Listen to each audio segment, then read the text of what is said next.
All right, we're all good. Okay, all right. Well, hey, Ben, man, I appreciate you making time for a little chat today. Yeah, I'm excited to be here and kind of talk about how I found Linchpin. Yeah, no kidding. I've done a bunch of these Linchpin member interviews. I absolutely love them. I get to talk to people from all around the world. Everyone's story is different. Um, and I'm very much looking forward to diving into yours as well because it does, after having interviewed so many people for so many years, it does take a little something to perk up my attention. But you had a unique story. Before we get into your travels, where are you located now? So I'm located in the Pacific Northwest right now in Seattle. Oh, you are. Okay, I'm just outside of Seattle. Oh, fantastic. Yeah, I mean, I've moved here a little over a year ago, and I'm from the Midwest, was living in Washington, D.C. And the nature is second to none out here. And just right, the access to the hiking and everything so close by has been just an absolute gift. How long have you been here, did you say? Just over a year. I Just moved, over a year. yeah, in previous October. Okay, so have you been here for a full, like all, 4 seasons, so to speak, or whatnot? Yep. Okay, and you're okay with the rain? Yeah, it took an adjustment, but like I'm from Southeast Michigan, right outside of Detroit, and it's also like gray and cold Mm. for a lot of the year. So for me, it was a nice adjustment actually, because it's kind of, you just go outside and you're wet, or you just wear Gore-Tex and you're fine. So hiking in the rain was not something I was on my bingo card, but it's Right. something that's very quickly become something I enjoy. Yeah, man, I think I've been here about 7 or 8 years, and the rain, I mean, some years are worse than others, but man, it is, for me anyway, like it's rough during those rainy months. It really, really is rough. But then, like, I guess the glass half full side is because of all that rain, when it's not the rainy season, everything is the greenest of green you're ever going to see, and lush and vegetation, and it looks spectacular because it got to drink all this water for, months and months. And when it is, the climate's right and the sun's out and everything's green and you've got the elevations and the mountains, it's phenomenally gorgeous. Like there's no doubt about that. Yeah, I had the chance to hike part of the section of the Olympic Coast this fall, and we kind of got the last good weekend of the year. And I had the exact same experience, just like, man, we are so lucky. And it was a miserable hike. You're on slippery rocks, and it's like hiking through tide pools for most of the 20 miles on soft sand. But it was, yeah, but we're truly lucky with the nature we have here. I was gonna say, before we get into it, you don't strike me as the sort of person just to go out and do a half day morning hike. Seems like you'd be into something a little more robust. I try to like dial it back, and thankfully I have like a fat and an unenergetic dog that slows me down. But yeah, right. My goal is right. I see 8 miles, or if it doesn't say hard on all trails, I'm kind of like, is this really like, what else are we doing today? Is kind of the first thought. So the thing that caught my attention when you emailed me, we got, chatting a bit before, setting this up, I should say, is I copy and pasted one of the sentences in your email, and it says, "I first found your stuff when I was in the when I was a Peace Corps volunteer in Ethiopia." So I've never met anybody who was in the Peace Corps, and I don't think I know people that have been around Africa. I don't think I know anyone who's been to Ethiopia. So right off the bat, fascinated. How does one, what drew you into the Peace Corps? What's the story there? Because it's not the typical route. Yeah, so I studied international relations in undergrad, and I was a international relations student without much international experience. I had been to Canada and the Caribbean, but I don't really count that as that kind of experience that will get you a job. So at a job fair, I was always a insincere at best Spanish student. I'm okay at Spanish, but Okay. I'm not really that great at language. I went up to the Peace Corps table, said, "Hey, can I volunteer if I have no language skills?" And they're like, "Actually, most of people come in with some experience, but no specific training in the language they'll end up learning." Hmm. So I fired off a application. A friend of mine had spent time in Tanzania, so the way you can apply to Peace Corps, you're a volunteer. It's run by the United States government, started by John F. Kennedy in the 60s.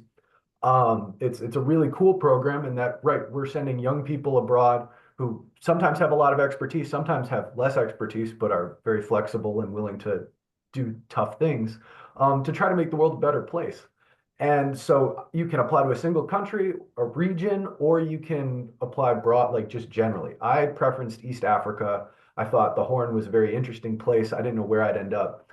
And so And took you did this thinking that it would help your degree and therefore employment. So you were employment focused, or you had like a call to adventure, so to speak. I would say a little bit of both. I mean, I think if I'm speaking like pragmatically, it was definitely an employment part too, because I was like, how am I going to get a job in kind of right the world of international relations, the State Department, diplomacy, things like that.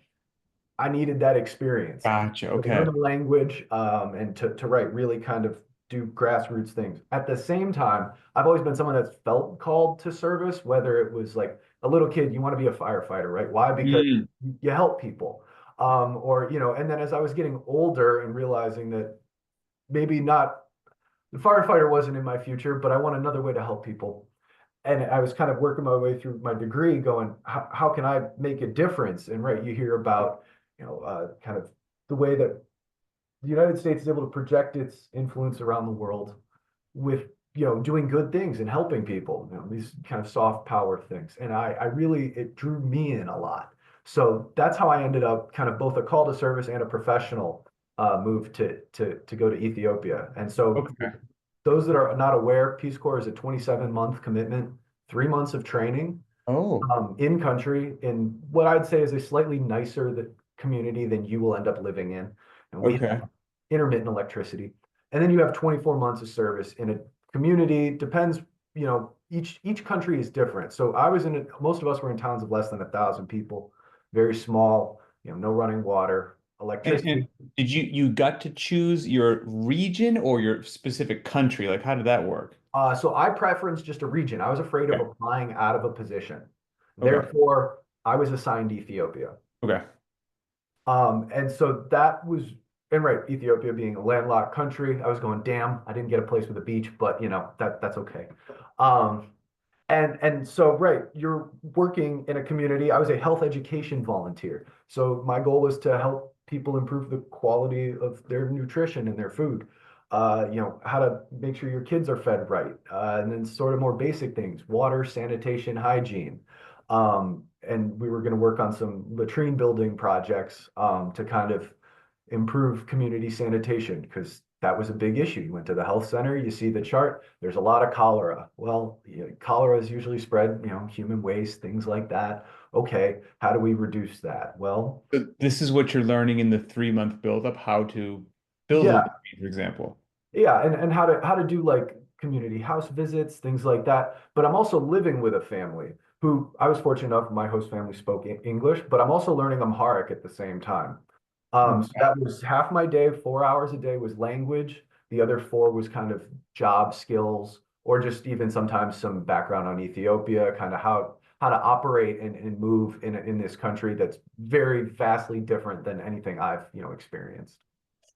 I have so many questions. So first of all, first question, um, there's sometimes with things in life, there's the idea, there's a brochure at the job fair, and then you get boots on the ground, you're like, oh my goodness, what have I done? This is very different than what I was expecting. What a huge change. My world's upside down. Were you just a duck in water, or was there a, oh boy, I just committed to 27 months of this?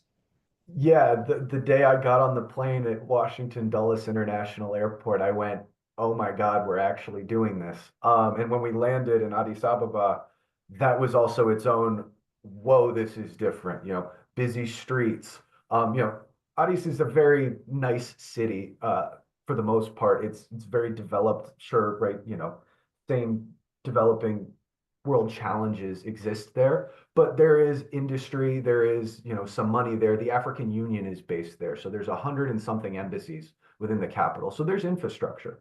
But right, the crowded streets, just kind of the bustle of life compared to the United States, and certainly my kind of suburban upbringing in Metro Detroit was a big like, oh boy, what did we get ourselves into? And then the next day, when we first started language training, I went, I'm in even more trouble. This is going to Mm. be a lot of hard work. Because the Amharic is not in traditional Latin alphabet. It has 237 characters. Oh my I'm goodness. functionally illiterate because I never had time to learn how to read. I can get by and fake get myself into trouble and halfway out in Amharic. But it was a very challenging experience and a lot of nights of like going to bed going, I don't know, like, am I going to be able to do this kind of thing? And the more they kind of ease you into it, right? Like I said, you're kind of in a community that's comfortable, but you're going to stretch yourself a little bit, right? There's not going to be a normal toilet. It's a latrine. There's going to be some other kind of, discomfort, but, people are going to be used to the presence of foreigners. You're not going to really get kind of that harassment or, kind of the novelty that you might have in your own community. Mm. And so there was a lot of work there where I was just, yeah, every night going, I don't think I'm going to pass this next language test. And they give you this illusion that you're not going to make it. Like it almost feels like a game at some point where you're like, if you don't pass this test, you're not going to get sworn in as a volunteer. It's not the case, but they did a good job of tricking us. Because boy, I'd be up in the middle of the night with a flashlight when the power's on, just like writing my words out, trying to remember my vocab or something. It was That's amazing. training was very stressful.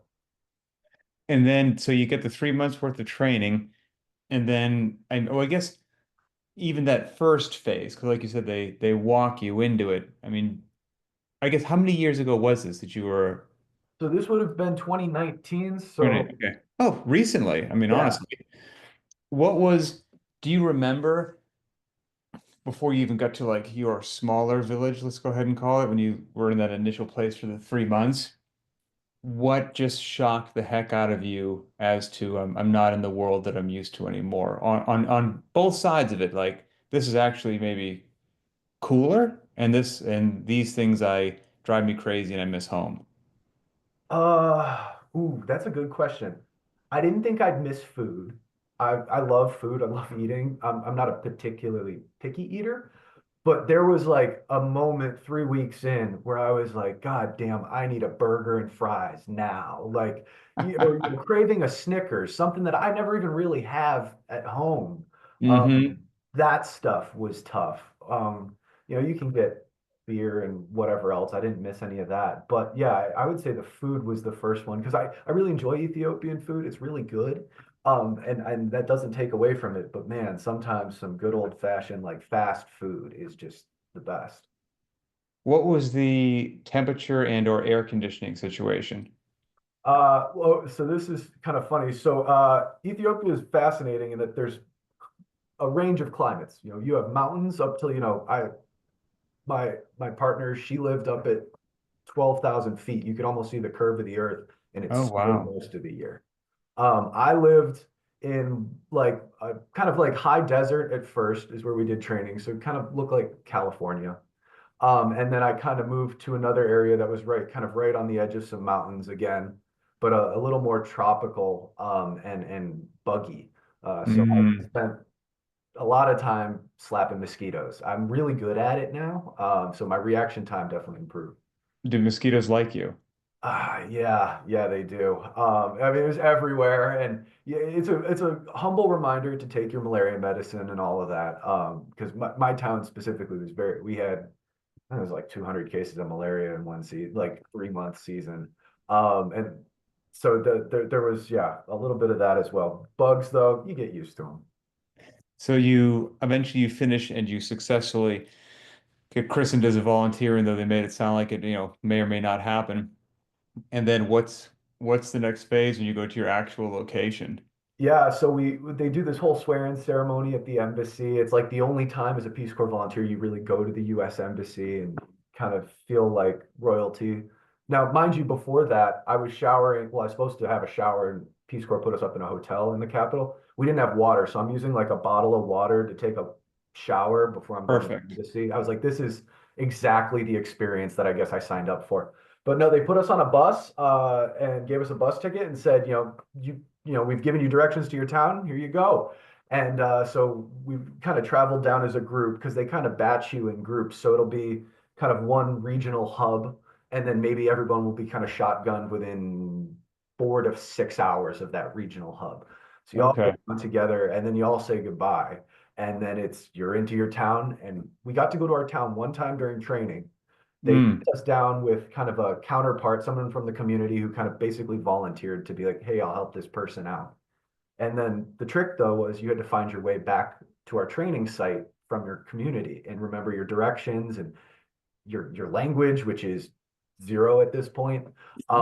So A I lot of and point my taking. yeah, and so I had half a house with my landlord, who was an incredible human. I was so incredibly lucky. So many folks got unlucky.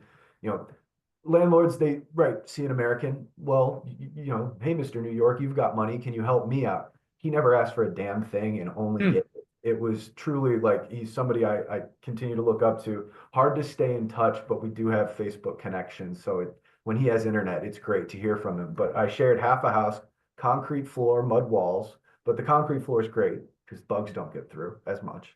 And aluminum corrugated roof. I had a big house by Peace Corps standards, maybe like 600 square feet, just kind of one giant room. It felt like a barn, but it was great because I had high ceilings. And so early on, when I was looking for ways to exercise, the jump rope was an easy one because I was just right inside already. Nice. So yeah, I got very lucky with how I lived. And we spoke about the heat for a second. You said tropical or subtropical, tons of rain, safe to assume? Rainy season, yes, and then right dry season where there's virtually no rain. So that's kind of two seasons. It's right kind of on the equator. So right, you'd get 90, 100 degree dry days. It wasn't super humid. Obviously when it rained, it would be. But when it was rainy, it was cooler. So, in the morning, it might get down to 65. So you could sleep pretty comfortably. And again, the dry heat makes a difference. So for 2 year or 2 years, 27 months, let's say, boots on the ground in Ethiopia, interacting with the people day in and day out, Quick seeing, caveat. So I was, because of COVID, I was evacuated in March. So I only did 14 of my 27, okay, all right, but 14 months finished. there, but that's plenty of time to get the sense, get the lay of the land, get an amazing view into an entirely different culture, lifestyle, norms, customs, the whole 9 yards. I'm sure you could talk for a very long time about that, but just give us your quick most of us have never been there, will never interact with the local population at that level. What do most people not know about Ethiopia? What did you learn? What are the big problems? What'd you see? Yeah. So I think first and foremost, and this is something I didn't know when I went to Ethiopia. Ethiopia is the only African country to never have been colonized. Hmm. The Italians tried to occupy them twice, World War I and World War II. Didn't work. They brought chemical weapons. These guys were fighting on horseback and kicked the crap out of the Italians. So it's a very proud culture in that, right, we have maintained our independence, we've maintained our sovereignty, we've fought for it, which was very fascinating. And that's something that runs very strong throughout the entire country, whether I'm in the capital talking to someone who's an airline pilot and who's, seen more of the world in the United States than I have, or down to somebody who's in my community, a teenage kid in my English club. That was that strong sense of national pride is very much there. And I think that it was very cool to see how it manifests itself at kind of every level of society. And I was also there during a very unique time of peace. So Hmm. Ethiopia is a federal ethnic democracy. So they're states, but they're organized by ethnicity. So somebody might have a better piece of land than someone else. That creates resentment and conflict, not to mention long running conflicts from, running decades, centuries ago. And so we were there when there were, What does that mean, and how does that delineate? Because I guess if I'm, on my allow me to do what I always do during these interviews, which is ask a series of ignorant questions, because I'm totally unfamiliar with the area. So different parts of Ethiopia are divvied up based upon people's ethnicity, but so is yeah, everyone so their states are right, basically named, organized, yeah, by ethnicity. Now it's not fully strictly adhered to, so there might be folks who are from one group living in another area, but generally speaking, the majority in each state, more or less, are going to be of that group. But all Ethiopians with different ethnicities of Ethiopia, so to speak. Yes, Like, and for yes. some And so reason they there's over eight, categorized it or gave it a hierarchy in one way, shape, or form. definitely, and it's right. It's usually Interesting. whoever's in power. Actually, the majority of Ethiopian folks, the the ethnic majority has not been in power in a very long time until recently, the Oromo people. And I was there as their now Prime Minister, Dr. Abiy, who's Oromo, was coming to power. And this was the first time in a very long time that the, the majority of the country was feeling represented. Huh. Being said, there was there's not only the challenge of, well, you want to settle debts once you're in power and settle arguments for once, and you get to now get yours because you've been Mm. treated poorly. But then there's also the pushback of, hey, no, we want to retain power. But I was there right at this time of relative peace and harmony. And actually civil war broke out not too long after we left in the north, with Eritrea, and Ethiopian federal government fighting Tigray, who's kind of the former leaders of Ethiopia. So it was a very fascinating time to see people who had long-standing differences, and people would say you weren't able to talk like this or be, open about your dissent for the government or support for the government. Like there was a lot of more controlled speech before I showed up, and when I showed up, I was this kind of right honeymoon period of the police were less repressive. You had more access to the internet.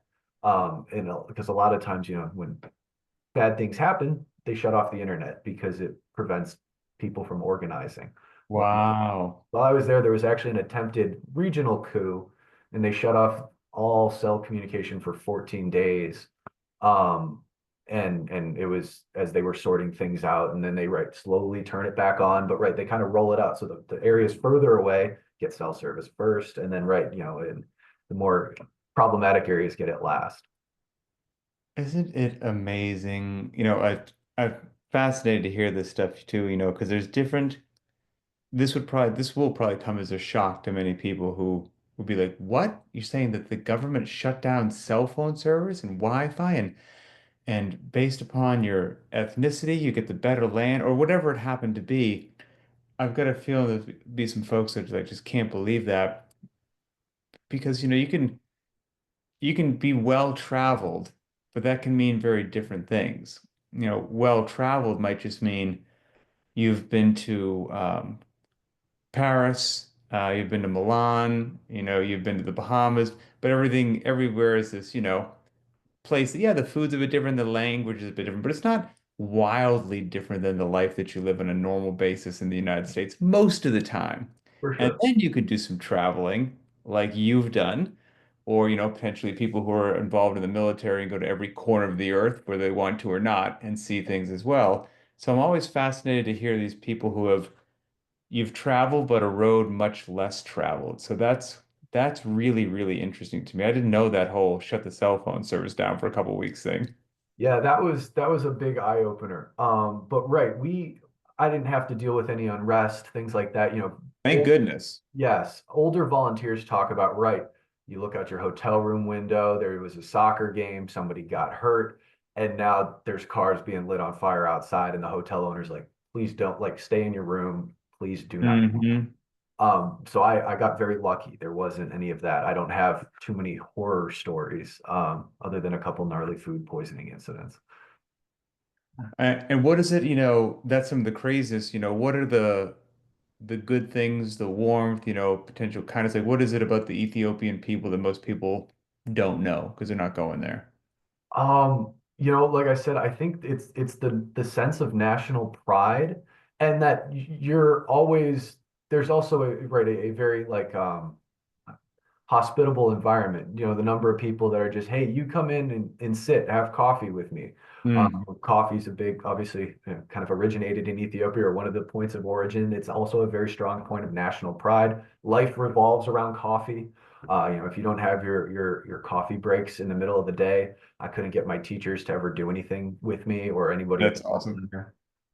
And it was good, right, great coffee. And so, the number of people who lived in just I'd be in my community walking around or doing, awareness raising. They're living in absolute squalor. Sometimes you can't imagine like how bad of a thatched roof house somebody could live in. And they're like, "Hey, come on in." And it sounds cliche. You hear this from so many people, but like who have done a lot of like work in underdeveloped places that right, despite conditions, like man, people are so friendly, and caring and just Oh, I lost you. I lost your audio. experience that. Oh, got you back. I got you back. I lost you for a second there. What was what was the reception of, or maybe you're there to help them, so maybe that's different. But for a broad brush statement, for lack of a better way to phrase the question, do they like Americans? Do they not like Americans? Oh, definitely pro-America. Where they see, Hollywood and things on TV and on now on the internet that right, their idea of America is very different. You talk about the realities of life here. It's not always the palace on the hill here. But that being said, yes, it was very warmly received. Every time I was on a bus and somebody either heard me or saw me, oh, America. Okay, there was that. The irony though is that a lot of like little kids or like even teenagers sometimes it's kind of like a harassment thing. I'd walk down the street and they would yell China, China, China, which was surprising at first. But the Chinese do a lot of work in Ethiopia, a lot of infrastructure. Their Belt and Road Initiative is there. And I didn't realize that I was so unfamiliar to them that I just don't look like them. Therefore, I must be Chinese, like the last Oh, foreigner they interesting. That's saw. amazing. And so that was a fascinating one when you'd get that. And I remember one time in my English class, I said we were talking about geography. We were playing a game. These are with high school kids, and I go, okay, can someone tell me where the United States is on the map? And then they kind of go, can you tell me? And then someone goes, and China is next to the United States. And I was like, oh guys, we gotta stop. And so we ended up drawing a map and having to do a whole thing. But anyways, that was another surprise was the Chinese influence in Ethiopia is understated. Fascinating. Fascinating. Well, how in the world, when you were there with, maybe internet, maybe no internet, maybe it's cut off, maybe it's spotty, middle of nowhere, concrete floor, thatched roof, how in the world did you start finding linchpin stuff? Yeah, that's actually a really fascinating story. And that was a challenge of moving to Ethiopia. Kind of as a quick background, my background before Ethiopia was very much based in barbell-based, like, submax periodized training. Whether it was through football or then my own thing in college. And so my fitness was largely based around, is there weight to move, the squat, bench, and deadlift. Mm-hmm. And getting to Ethiopia, I went, oh shit, I don't have that. I gotta go for a run or something. And I had Right. done some running. I understood the value of hill sprints, but at the same time, I needed something more structured and focused. And before I left, I had done some research and I had stumbled upon just the CrossFit Wad Cindy, right? A linchpin staple. Mm. And so that was kind of my first introduction into just the world of CrossFit in general. But then once I found Linchpin, it was really, I was like, I need more of this Cindy style work. And Interesting. I think it was somebody on Reddit who said, oh, you got to check out Linchpin. Like it possibly well thought out, you know, programming that makes a lot of sense for, busy people, everything, right, the moniker. Right. So I went on and Instagram and right at the time I was making 125 US dollars a month. So I couldn't pay for premium. But Right. I Right. followed. Not exactly rolling in dough. So I was following along when, whenever there was a no equipment option posted, I was trying to do my best to follow along. I think I mentioned to you in my email, I had one tree I could do pull-ups on because everyone cooks with wood or charcoal. So there just weren't a lot of trees left.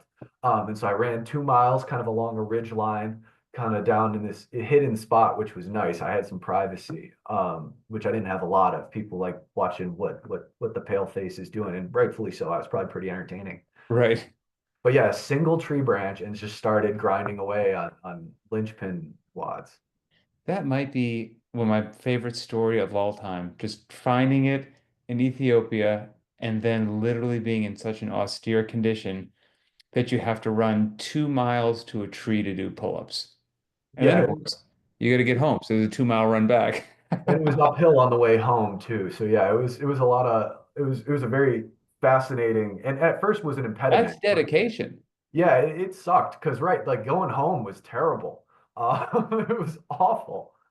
Oh, dude, that is absolutely hysterical to me and amazing as well. I mean, what a crazy journey and adventure. And I mean, now reflecting on it, what is it now when it's in the rear view mirror? What did you learn from that experience? I think I learned how to work hard for real. Like I knew how to physically work hard, but to mentally dig deep and really use all those skills that I've built up through, sports and doing music and other things, like all those things that we talk about, for raising great kids. And I was lucky that I was exposed to those, moments of adversity that you work through. I really had to draw on those. Because right, the social isolation was challenging because really Mm, I'm always surrounded by people because right, I'm the goofy looking guy, but it's hard to have a real deep conversation. And so learning how to be alone with myself was very challenging, but also then worked really well once this whole ridiculous COVID thing happened and we were locked right. away. Um, Right. but I think it was the ability to work hard that, right, sustained effort yields results every time, but that doesn't mean it's going to happen on your time. So Mm, for me, I worked for like 8 months of just like basically bothering people every day to try to do stuff with them. Like, hey, do you guys want to do like right, um a latrine building training for the community? Do you want to do malaria awareness? Or like, can I just start an English club at the high school? And I was just getting nothing. I mean, people would come and entertain it and go, oh, sure, come back tomorrow. And then you come back tomorrow, no one's there. And mm. that ability to bang your head against the wall, and then, finally have that breakthrough was, I think, a massive benefit. But at the same time, it definitely, the experience having only got 14 of the 27 months felt like the rug was yanked out from underneath me and also left me with a real sense of like wanting to be able to continue to make a difference because like I said, I spent so much time kind of just building up to this point where I had resources, community, things like that, that I didn't quite get the opportunity to go, finish all the projects I started. When you say you might still have a little burning desire to continue giving or helping or whatnot, is that just a little feeling that you have inside of you, or has it crystallized into any ideas as to how you might execute that? Definitely. So after being evacuated, and COVID, I ended up having the opportunity to work with the State Department and helping out refugees and doing some refugee assistance work. So that's what I do right now. So I've been very lucky in that I've been able to make kind of development in humanitarian assistance a career. Wow, no kidding. Okay. Very cool. Well, man, Ben, fascinating story, brother. I am so glad that we were able to connect and share it with everybody else. Definitely, definitely. And I think, like I said in my post too, very much a cherry picker of linchpin wads. I spend most of my time as an indoor rock climber right now, but having those Cool. conditioning pieces in linchpin is, I think, what to me stands out the most about linchpin and separates linchpin from literally everything else I've ever done. And I've programmed, hopped everywhere. I've even briefly had a chance to work in Division I strength and conditioning, an internship in undergrad. And linchpin, I'm so used to just getting flogged with conditioning and the thoughtful like conditioning, and that I can recover and also program that into a bigger picture of things has completely changed my view on conditioning, and it's now right a Oh, staple of that's what I do. cool. Oh, that warms my heart. That's why we do what we do. For any rock climbers out there who might speak the lingo, what level are you? Is it 5 point something? Oh, I'm a boulderer too, so I'm even worse. But I can like boulder indoors like V8, outdoors like V5. So I'm very intermediate. Okay, all right. That's cool though. That's very, very cool. But yeah, man. Thanks, brother. I appreciate it. It's good to know that there are folks out there like you doing good work. We got a whole lot of interesting people in our community, and I'm very fortunate to get to learn from everybody. So thank you for sharing your story today. Of course, yeah, happy to do it. Take it easy, Ben. Bye bye.